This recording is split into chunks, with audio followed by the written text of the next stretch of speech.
بسم اللہ الحمدللہ والصلاة والسلام علی رسول اللہ۔ السلام علیکم ورحمۃ اللہ وبرکاتہ۔ میرے ہمدرد جناب کشافی صاحب کے نامہ و پیام علم تجوید علوم اسلامیہ عالیہ میں سے ہے۔ ہمارے تمام بڑے اور چھوٹے دینی اداروں میں حفظ اور ناظرہ کے ساتھ ساتھ اس مبارک علم پر سب سے زیادہ توجہ دی جاتی ہے۔ اسلامیات اور اخلاقیات کی تعلیم تو اپنی استطاعت کے بقدر الف با کی طرح ہمارے یہاں لازمی چیز ہے۔ میرے مشفق کشافی صاحب شاید اس حقیقت سے باخبر نہیں ہوں گے۔ علم تجوید و قراءت میں دیگر علوم اسلامیہ تفسیر و حدیث، فقہ و اصول اور فرائض کی طرح اتنی تحقیقی کتابیں اب تک لکھی جا چکی ہیں جن کا شمار بھی ہمارے بس سے باہر ہے۔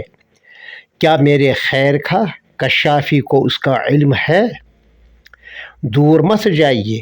مطبوعہ قرآن مجید، اری پبلیکیشنز، دریا گنج، دہلی، مع ترجمہ و تفسیر، اختصار شدہ بیان القرآن از حکیم الامہ حضرت مولانا محمد اشرف علی صاحب تھانوی رحمہ اللہ، مثل لاہور تاج کمپنی، اکثر و بیشتر ہمارے مساجد اور خانقاہوں اور چھوٹے بڑے تمام مدارس میں موجود ہوتا ہی ہے۔ یقیناً کشافی کے پاس یہ مطبوعہ نسخہ ضرور ہوگا، نہیں ہوگا تو خرید کر دیکھیے یا کسی سے عاریۃً لے کر دیکھیں، اور اگر کشافی صاحب کا حکم ہو تو میں کسی کی معرفت آپ کے پاس بطور ہدیہ بھیج سکتا ہوں۔ کم از کم اس کے آخری صفحات 434 سے آخر تک کا مطالعہ فرمائیں۔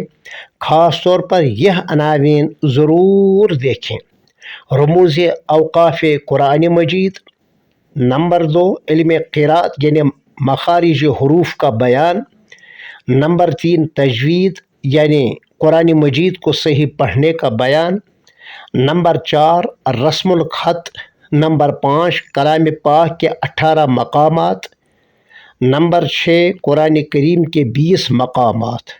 تو یقیناً ہمارے ہمدرد، خیر خواہ، مشفق کشافی کو اپنی اس فحش علمی و فکری اور لسانی غلطی کا احساس ضرور ہوگا جس میں آپ نے کہا ہے کہ تجوید پڑھنے کا کوئی فائدہ نہیں۔ استغفر اللہ! یہ کتنی خطرناک بات ہے۔ اس کا جواب میں اس سے پہلے تحریراً اور تقریراً دے چکا ہوں، اب ایک بار جواب دے رہا ہوں۔ اور یوں تو حضرت قاری سجاد صاحب جو اس فن کے ماشاءاللہ ماہر ہیں، اگر ہم یہ کہیں اس فن میں اس وقت دارالعلوم بلالیہ میں امام ہیں، انہوں نے بھی جواب دیا ہے۔ والسلام علیکم ورحمۃ اللہ وبرکاتہ۔